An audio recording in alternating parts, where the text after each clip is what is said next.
nyaris tidak ada harapan perbaikan, kira-kira saya dapat memilih orang yang memang saya percayai. Yang ada adalah memilih mana yang memberi banyak, gitu ya.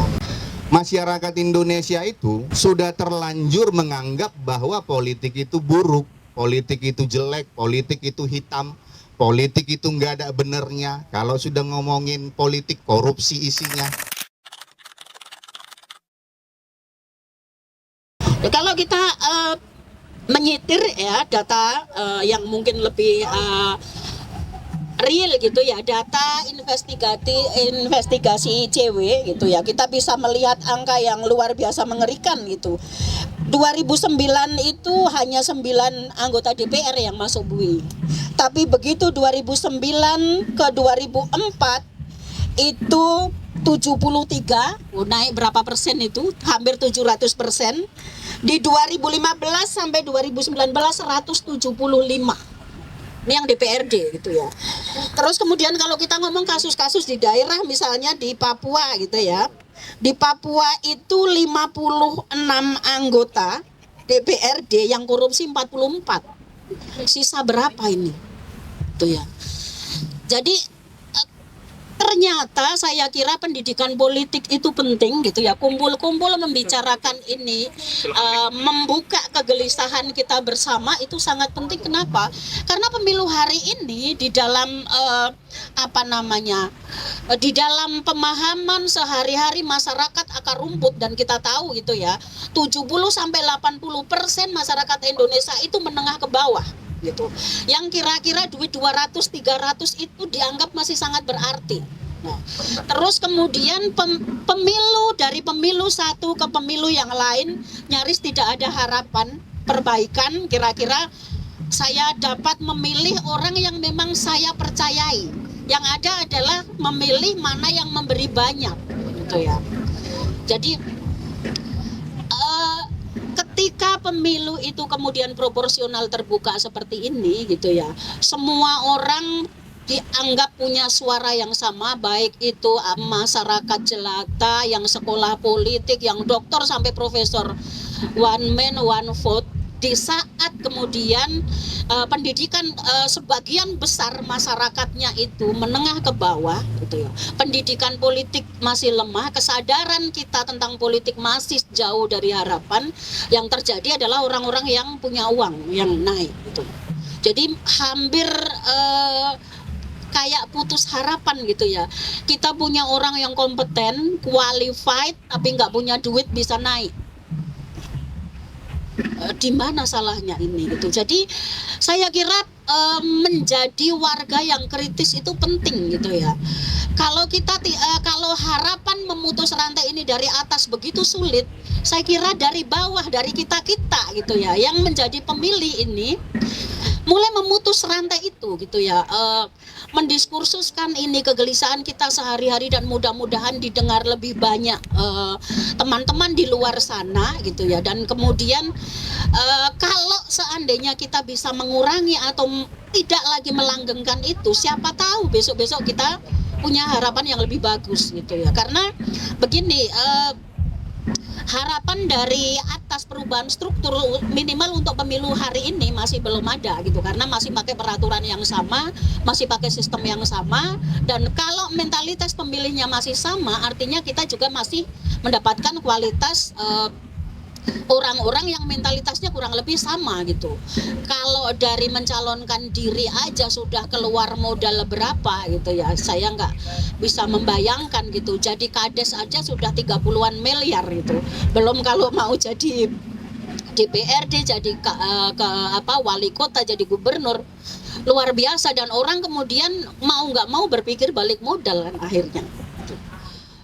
Mengenai yang Ibu sampaikan tadi, sebenarnya itu saya jadi menarik begitu. Artinya itu mencerminkan seperti itulah cairnya politik di Kalimantan Timur begitu. Itu cairnya politik. Bagaimana misalnya yang dulunya malu-malu sekarang malah ya artinya ya main labrak aja. Kalau dari saya menanggapinya dari poin diskusi hari ini adalah Masyarakat Indonesia itu sudah terlanjur menganggap bahwa politik itu buruk, politik itu jelek, politik itu hitam, politik itu nggak ada benernya. Kalau sudah ngomongin politik, korupsi isinya. Kalau udah ngomongin politik, nggak ada benernya. Tapi permasalahannya setiap 5 tahun, itu politik itu menjadi sesuatu yang menarik. Padahal kalau kita lihat dari belakang, ini politik sudah menjadi apa ya? Sudah menjadi sesuatu yang menurut masyarakat nggak ada benernya sama sekali. Tapi pertanyaannya kenapa setiap 5 tahun sekali ini justru seperti yang Ibu sampaikan tadi, ini selalu meningkat begitu. Maka ada apa sebenarnya dengan politik? Apakah karena memang ada uangnya atau karena memang partisipasi masyarakat yang sudah menjadi dewasa atau bagaimana begitu? Permasalahan politik terkhususnya di Samarinda adalah masalah buta politik. Jadi buta politik itu bukan hanya sesuatu hal yang sederhana, tetapi ya bisa dikatakan 8 mata arah angin semuanya tercakup dengan politik. Jadi secara tidak langsung kita bisa memaknai di dalam sebuah negara tidak akan bisa terjadi perubahan tanpa adanya kebijakan, meskipun masyarakat tidak bisa hidup tanpa ekonomi. Tetapi proses kebijakan itulah yang menjadi penentu di dalam masyarakat. Kepada mahasiswanya, ya kan Bu? Tapi menurut Ibu sendiri apa sih tantangan terbesar sebagai akademisi untuk memutus rantai yang udah Ibu bilang tadi itu? Kontrol warga gitu ya, citizenship control gitu ya. Jadi yang namanya sistem itu bisa diubah dari 2 arah sebenarnya gitu ya, dari strukturnya orang-orang yang membuat kebijakan atau dari partisipasi warga yang kritis gitu ya. Jadi memang mungkin sistem politik sekarang sudah sedemikian buruknya, orang semuanya money politik gitu ya. Tetapi kalau warganya cerdas gitu ya, tidak memilih yang seperti itu, ya nggak jadi gitu ya. Nah persoalannya kan ini sudah sekian lama berjalan, lalu kemudian tidak ada pendidikan politik warga yang cukup berarti gitu ya untuk konstituen pemilih, terutama kelas menengah ke bawah gitu ya. Jadi selama ini misalnya dulu perubahan dari sistem pemilu yang dulu sangat sentralistik, kemudian otoriter, tiba-tiba jadi one man one vote gitu ya, seakan-akan semuanya merdeka, tapi tidak punya kesadaran gitu ya, suara saya ini maknanya apa, kan begitu. Ketika kemudian partai-partai, mohon maaf ya, gagal juga mendidik masyarakat secara politik, gagal juga menyajikan calon-calon yang qualified gitu ya, yang muncul walaupun dari partai-partai tetap aja golongan elit, orang kaya dan bisnismen. Itu sudah polanya sejak dari awal reformasi seperti itu gitu ya. Jadi ini bergulir lama dan kemudian pengetahuan warga belum diurusi sama sekali. Akhirnya apa yang tertanam di bawah sadar ya itu tadi, politik itu kotor. Padahal enggak harus gitu ya. Saya kira sebenarnya pemilu pilkades sebelum semua pemilu terbuka seperti ini, pilkades itu sudah sangat demokratis malah. Sebelum teracuni oleh pemilu-pemilu yang lebih besar, lalu kemudian sekarang pilkades pun juga uang gitu. Kalau dulu pilkades itu sangat demokratis itu, banyak sekali contoh-contoh pilkades yang memang bisa memilih kades yang qualified sebelum ada contoh pilpres langsung gitu ya, belum ada memilih DPRD langsung. Nah ketika kemudian berganti dengan one man one vote seperti ini, dan kemudian yang terjadi adalah ketika suara terbanyak yang menang, lalu satu suara satu pemilih, tidak peduli kualitas orangnya seperti apa, yang paling mudah mendekati konstituen memang uang. Kenapa? Karena memang sebagian besar warga Indonesia menengah ke bawah itu, yang uang itu sangat berarti gitu loh. Jadi seharusnya energi ini kan digunakan untuk peningkatan ekonomi masyarakatnya, bukan untuk money politiknya itu ya. Praktik kotornya ini kan kemudian berbalik ke pedangnya itu, matanya banyak gitu. Bukan hanya masyarakat tetap miskin karena yang terpilih itu akhirnya mikirin balik modal gitu ya. Tetapi sistem yang terbangun dan kebijakan-kebijakan yang kemudian dihasilkan juga sangat susah gitu, diharapkan untuk peduli ke konstituennya gitu. Saya kira Salah satu alternatifnya adalah membuat warga cerdas itu tadi gitu ya. Citizenship control itu gitu ya. Jadi kalau warganya cerdas, jadi saya sih punya harapan. Kemarin juga sering saya sampaikan ke mahasiswa, diskusi-diskusi seperti ini tidak hanya di sini gitu. Pemilu terbuka ketika kita seakan-akan bebas memilih apa yang akan kita pilih sebagai orang-orang yang mewakili kita, tapi kenyataannya kita tidak punya kebebasan memilih orang yang qualified gitu ya. Karena yang qualified itu belum dapat, nggak ada calonnya, ya itu lagi muter yang itu lagi dari lingkar yang itu juga. Kalau kita tidak tergiur hanya sekitar 300 ya, saya sering ngomong di kelas gitu ya, kalau kita dihargai 300, taruhlah 1 juta yang gede gitu ya. 1 juta dibagi 5 tahun, berapa harga kita 1 bulan kira-kira? Itu murah sekali loh itu. Itu sebenarnya pelecehan kalau kita mikirnya sampai di situ. Cuman kesadaran kita itu tidak sampai ke sana. Kita memikir 1 juta di dalam sekejap dapat apa. Tapi kita tidak menghargai 1 juta itu dihitung 5 tahun ke depan orang menjabat. Belum harga suara, kalau dibagi 5 tahun itu per bulan dapat berapa. Tapi yang lebih mengerikan adalah produk-produk kebijakan yang kita tidak akan bisa lagi kontrol karena kita sudah terbayar. Itu mengerikan sekali gitu ya. Kita sudah pikiran kita, aspirasi kita, harga diri kita sudah tergadaikan gitu ya.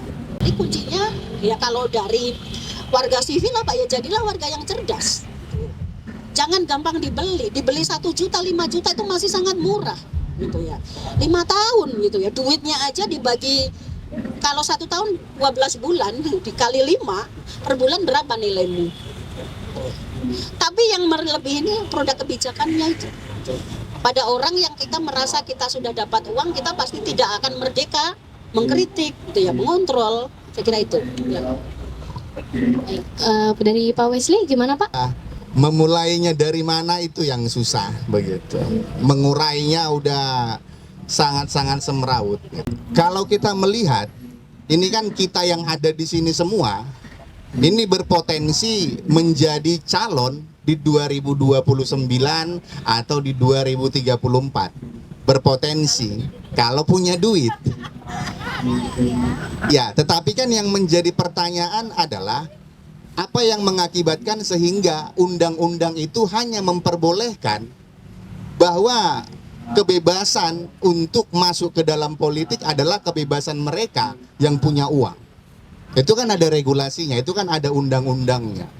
Sementara kalau kita lihat nanti 2029, 2034, 2039, nah ini kan yang kita yang ada di sini yang akan menggantikan mereka. Sementara kita bisa melihat setiap 5 tahun biaya politik itu selalu meningkat. Nggak pernah kita melihat yang namanya biaya politik itu turun. Nah pertanyaannya, kalau misalnya biaya politik setiap 5 tahun meningkat, lalu kita ini masuknya lewat jalur mana? Maka bisa disimpulkan orang-orang itu lagi yang muncul, orang-orang itu lagi. Kenapa? Karena memang regulasinya, undang-undang yang memberlakukan yang seperti itu. Kenapa misalnya kita tidak memikirkan sebaliknya bahwa di 2029 atau 2034 biaya politik itu harusnya dihilangkan untuk membuka kesempatan kepada semua orang. Kalau kita sebagai masyarakat, yang paling penting adalah masalah literasinya dulu yang pertama gitu. Karena seperti yang saya sampaikan tadi, di satu sisi masyarakat menganggap ya politik itu jahat, politik itu jelek, politik itu isinya korupsi semua, politik itu nggak ada benernya. Tetapi di sisi yang lain, setiap 5 tahun sekali itu ya masyarakat antusiasnya mengenai politik itu sangat-sangat besar. Kesadaran masyarakat harus diutamakan. Permasalahannya begini, masyarakat itu tidak mendapatkan pendidikan politik seperti pendidikan formal. Kalau kita lihat dari masa reformasi sampai sekarang 2024, kita bisa melihat masyarakat belajar politik ini kan otodidak. Tidak ada yang namanya pendidikan politik untuk masyarakat. Selalu yang disampaikan adalah sosialisasi dari partai masing-masing. Atau misalnya ketika dia terpilih, maka dapilnya lah yang harus dia perhatikan, yang harus dia didik. Nah, kalau misalnya masyarakat belajar politik secara otodidak, maka politik yang benar menurut masyarakat itu politik yang seperti apa? Kita nggak pernah bertanya kepada masyarakat, sebenarnya menurut masyarakat politik yang benar itu politik seperti apa? Tetapi yang bisa kita lihat adalah mereka yang punya kesempatan berpolitik, ucapan mereka lah yang dipakai sebagai kebenaran untuk mengartikan politik itu apa. Jadi punya PR besar kita sebagai masyarakat memaknai yang disebut dengan politik itu apa sih? Karena saya melihat tren-tren politik di Pileg 2024 kemarin, jujur Bu, saya kalau melihat politik 2024 ini, politik paling brutal lah menurut saya. Karena banyak orang-orang hebat, orang-orang yang masih layak duduk di kursi di DPR, maupun di DPR provinsi atau kabupaten atau di Senayan, banyak yang kalah. Karena ya ketika misalnya kita bicara banyak hal begini, semua itu akan kalah dengan namanya isi tas. Ya, jadi gini loh, siapa yang ngajarin pertama gitu ya. Jadi pada saat pemilu terbuka pertama, siapa yang ngajarin money politik? Apakah rakyat yang minta atau calon-calonnya duluan yang nawarin duit? Ini kalau kita mau fair gitu ya. Cuman kalau kita mau belajar sistem politik di Indonesia gitu ya, mungkin kalau belajar ilmu politiknya harus 5 tahun di ilmu pemerintahan. Tapi kalau Anda cukup membaca misalnya hasil investigasi ICW ya, itu menurut saya cukup untuk kita bisa belajar gitu. Kayak gini, one man one vote, satu suara, satu orang satu suara. Orang dengan kualitas apapun bukan berarti kalau enggak sekolah itu rendah ya. Cuman orang yang misalnya sudah profesor politik, belajar politik, lulusan SMA, enggak lulus SD, kehidupannya sehari-hari berdagang, enggak sama sekali seperti ini, illiterate politik, suaranya dihitung sama. Sementara kondisi masyarakat kita 80% adalah menengah ke bawah. Ekonominya masih sulit. Duit 200-300 masih sangat berarti karena lihatnya 200-nya. Bukan 200 untuk berapa lama. Ketika kita nerima duit 200, artinya kita menanggung kepemimpinan dia 5 tahun. Mikirnya enggak sampai sana. Gitu loh. Lalu kemudian jalan keluarnya apa? Yang pertama ya dari kita sendiri, ayo. Gitu. Jangan jadi bagian dari itu. Dan kita sebarkan ke teman-teman, orang-orang di sekitar kita, keluarga kita, teman-teman kita, gitu ya. Kenalan-kenalan kita, kalau saya yang mahasiswa saya, kalau di kesempatan misalnya di acara-acara kemasyarakatan di luar kampus ya di situ ayo kita selalu ngomong gitu ya. Bahkan kalau dibayar 5 juta sekali itu pun murah. 5 juta bagi 5 tahun. Kalau misalnya kita bagi 1 bulan, suara kita harganya berapa? Sementara orang kalau sudah mimpin bisa bikin keputusan-keputusan publik yang sangat krusial tuh. Dan termasuk ekonomi tadi ya, karena apapun hari-hari kita dari ujung rambut sampai ujung kaki itu politik semua. Hasil keputusan politik. Kalau mak-mak kerasa banget gitu ya. Kalau kayak saya kan walaupun bekerja saya mak-mak juga gitu ya. Harga gula naik 3.000 itu ya kalau gulanya aja. Berasnya naik, bawang merah naik, bawang putih naik, teh naik, SPP naik gitu. UKT naik. Kerasa banget, tapi kita nggak sadar. Itu semua hasil keputusan politik dari orang-orang yang kita pilih dan suara kita cuma dihargai 300 maksimal 1 juta itu gitu. Jadi tadi literasi itu penting untuk jangka panjang, untuk membabat ini dia. Membuat semua warga punya wawasan politik yang cukup ketika memilih. Itu nggak cuman tadi ini musim panen gitu ya. Nah ini kalau kita tidak punya kesadaran bersama, dimulai dari kita yang mahasiswa aja nggak punya kesadaran itu ya wassalam. Gitu.